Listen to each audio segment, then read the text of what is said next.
Girls Can Do Outdoor Stuff Part 1. Discovering the Wilderness Chapter 1. First steps outside Sarah's initial interest in outdoor activities.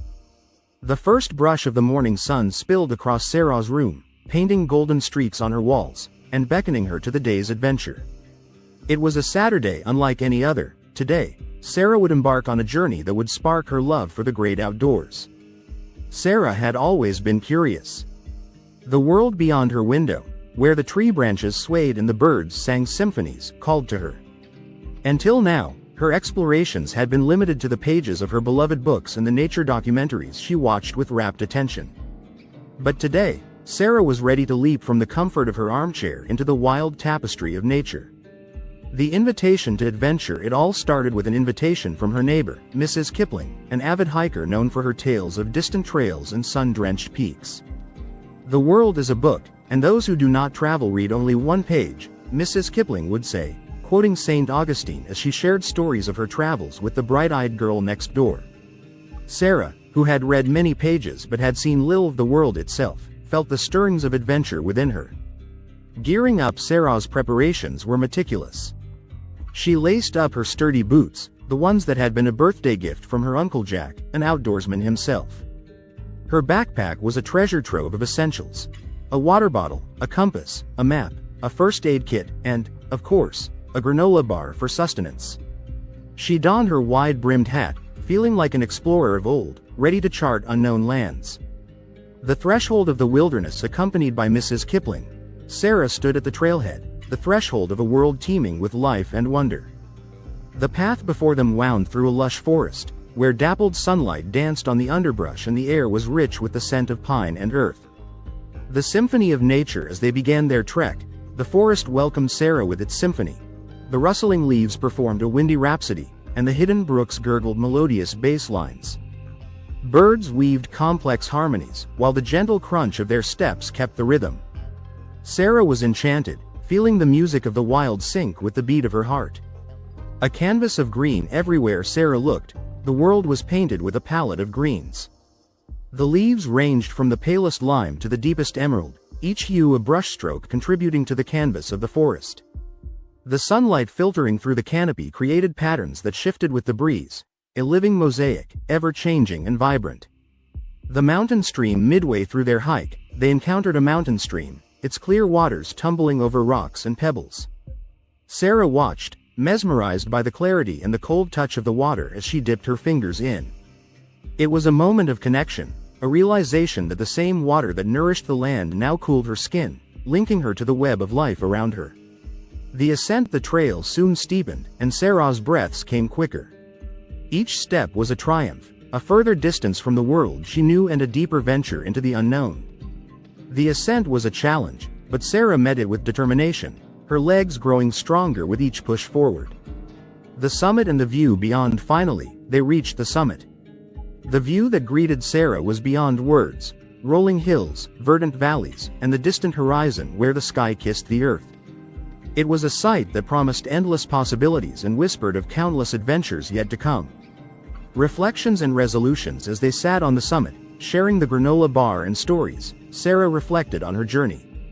She had stepped outside her comfort zone, and in doing so, discovered a world of beauty and the joy of her own resilience. She resolved to make outdoor activities a part of her life, to seek the thrill of adventure, and to learn the lessons that only nature could teach. Homeward bound. As the day waned, Sarah and Mrs. Kipling descended. The sun dipped below the treetops, streaking the sky with shades of orange and purple. Sarah returned home with more than just muddy boots and a sun-kissed nose. She carried with her the first chapter of her own adventure book, the memories of the day etched into her heart, and the certainty that this was only the beginning.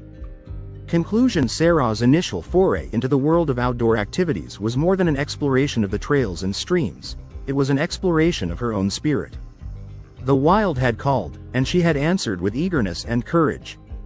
Her first steps outside were now behind her, but the path ahead was wide open, a promise.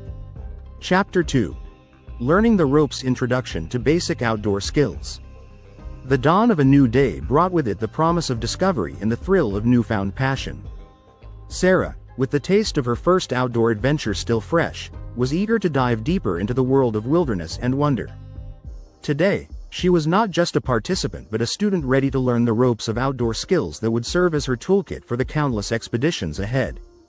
The mentor's wisdom. Mrs. Kipling, who had become Sarah's mentor and guide, arrived with a sparkle in her eye and a plan in her pocket. To thrive in the great outdoors, one must be prepared, she declared, laying out an array of gear on Sarah's backyard lawn. The morning was to be spent in learning, practicing, and mastering the foundational skills every adventurer should know. The compass and the map. Their first lesson was navigation. Sarah learned to read a map, its contours and symbols speaking a language of landscape and terrain. The compass was her ally, its needle a steadfast pointer to magnetic north. Sarah practiced orienting the map and plotting a course, the compass a faithful friend guiding her through imagined forests and over mythical mountains. Knots that tell stories. Next were the knots, each with its own purpose and tale. Mrs. Kipling showed Sarah how to tie a bowline, a square knot, and a clove hitch. Sarah's fingers fumbled at first, but with patience and persistence, she learned the intricate dances of twists and loops. These were not just knots, they were survival stories in miniature, each a potential lifeline in the wilderness. Building a shelter. With a nod from Mrs. Kipling, Sarah turned her attention to the art of shelter.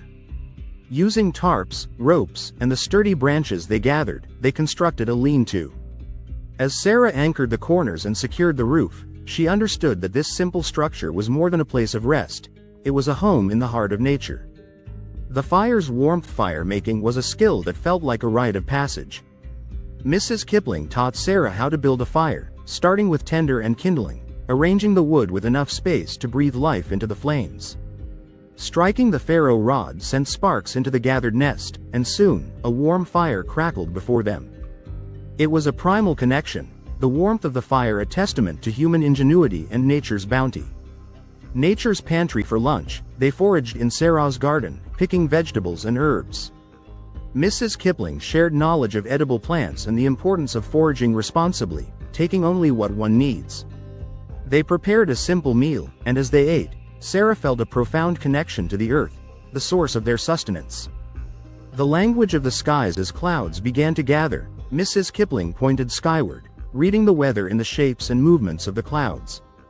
Sarah learned to discern the signs of changing weather patterns, understanding that the sky is a canvas upon which nature paints its forecasts. First aid in the field. No adventurer's education would be complete without the basics of first aid. Sarah was introduced to the contents of a first aid kit and practiced dressing a wound on a makeshift patient. Mrs. Kipling emphasized the importance of remaining calm and collected in emergencies, a skill as crucial as any.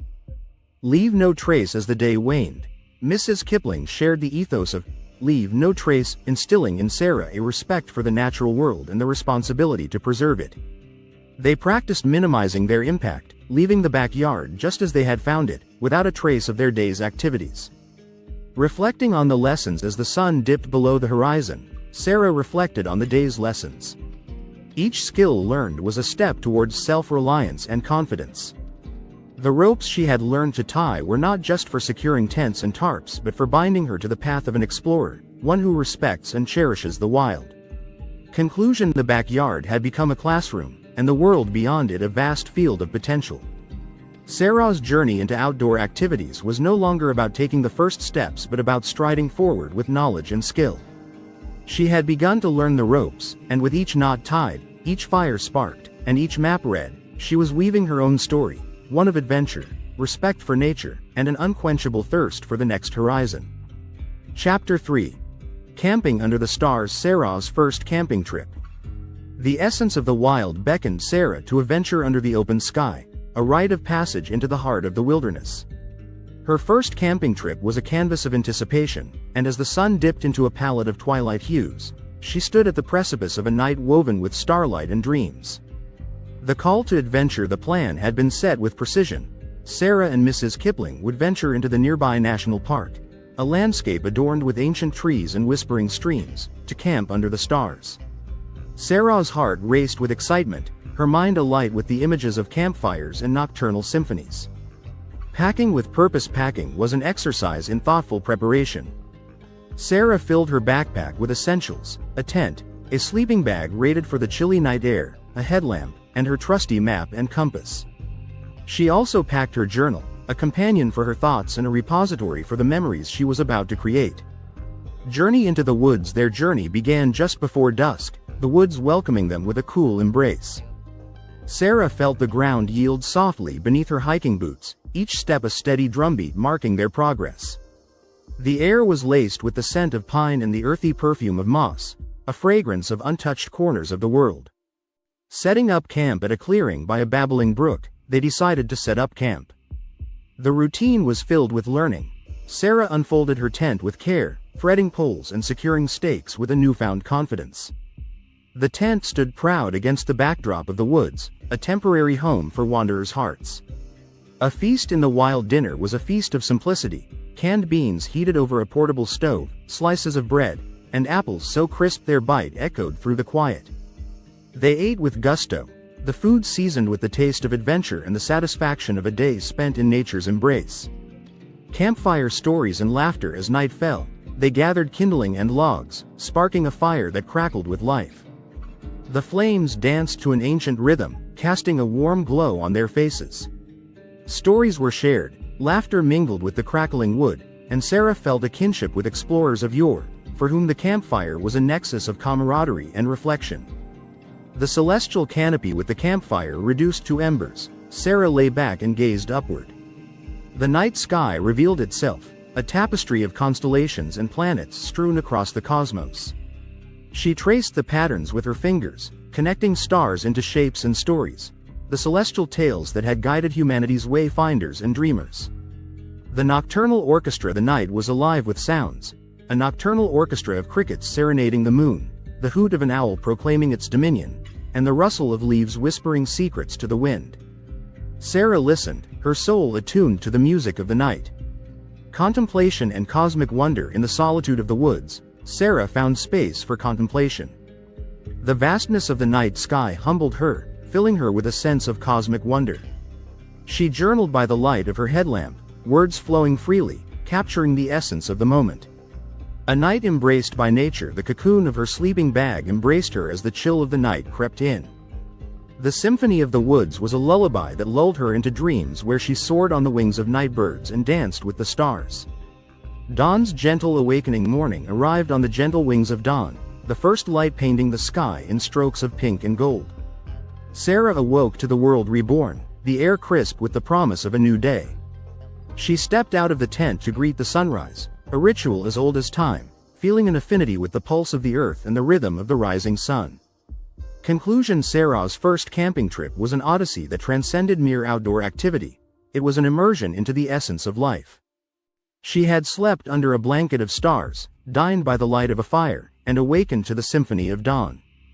The wild had etched itself onto her heart, leaving an indelible mark that would call her back, time and time again, to the freedom and wonder of camping under the stars. Chapter 4. Conquering fears. Braving the wilderness. The wilderness, with its untamed beauty and raw elements, has a way of reflecting our deepest fears back at us. For Sarah, embarking on a journey to conquer her fears was not just an outdoor activity, it was a venture into the heart of courage itself. The challenge of heights. Sarah's first encounter with her trepidation was at the craggy face of a cliff, a vertical dance floor where gravity was the lead partner. Her challenge was rock climbing, a trial of both physical endurance and mental fortitude. The cliff loomed, a silent giant, its surface a puzzle of holds and ledges. Preparation and trust. Equipped with a harness, helmet, and climbing shoes, Sarah approached the base of the cliff. Her guide, a seasoned climber named Rosa, was a testament to the strength and poise that Sarah aspired to. With Rosa's encouragement, Sarah learned to trust the rope, her equipment, and most importantly, herself. The ascent begins with a deep breath. Sarah placed her hands on the cool rock, feeling its textures and contours. Her first moves were tentative, a slow and deliberate search for balance and grip. The ground retreated with every heave upwards, and with it, Sarah felt a rise in her chest, a cocktail of fear and exhilaration. The ledge of reflection. Partway up, Sarah reached a small ledge. Clinging to the rock face, she paused, allowing herself to feel the fear.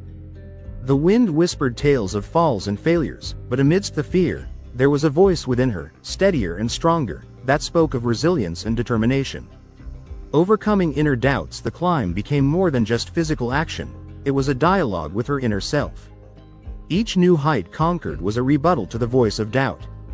Sarah learned to move with the rock, to anticipate its rhythm, and to find rest in the midst of effort. The summit of triumph. At the summit, Sarah's hands grasped the final ledge with triumph. Pulling herself over the edge, she stood atop the cliff, a conqueror not of the rock but of her own trepidation. Below her, the world stretched out, a vast expanse of forests and fields, rivers, and roads. A world that seemed less intimidating from up high. Facing the fear of the unknown back on solid ground, Sarah carried the confidence from the cliff into the woods, where the fear of the unknown lurked. Night hikes were Rose's prescription, a way to embrace the darkness and the mysteries it held. With only a flashlight to pierce the shadows, Sarah ventured into the nocturnal world.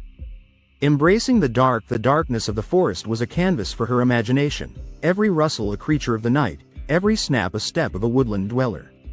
But as her eyes adjusted, so did her heart. The darkness was not a void, but a space filled with life, pulsing with the unseen energy of the night. The river crossing another day brought a new challenge, a river crossing. The water was cold, the current strong, and the stepping stones slippery. Sarah learned to gauge the water's flow, to step with intention, and to use her trekking poles for balance. The river, once a barrier, became a path that led her forward. The solo campout. The ultimate test of her newfound courage was a solo campout. Sarah pitched her tent in a clearing, the solitude both daunting and liberating. The night was hers alone, a private audience with the stars. She cooked her meal, sang to the moon, and slept with the knowledge that she was her own best company. Reflections. By the fire's glow, Sarah journaled her thoughts. She wrote of fears faced and the quiet pride of overcoming them. She wrote of the strength found in vulnerability and the power of pushing beyond comfort zones. Conclusion. Sarah's journey outdoors was a testament to the spirit of adventure that dwells in the heart of every girl. She had faced her fears, not with the intent to banish them but to understand and rise above them. In conquering fears, Sarah had not only traversed landscapes but had also charted the unexplored territories of her inner world. Her story was one of courage, a narrative that would inspire her future endeavors and echo the truth that indeed, girls can do outdoor stuff.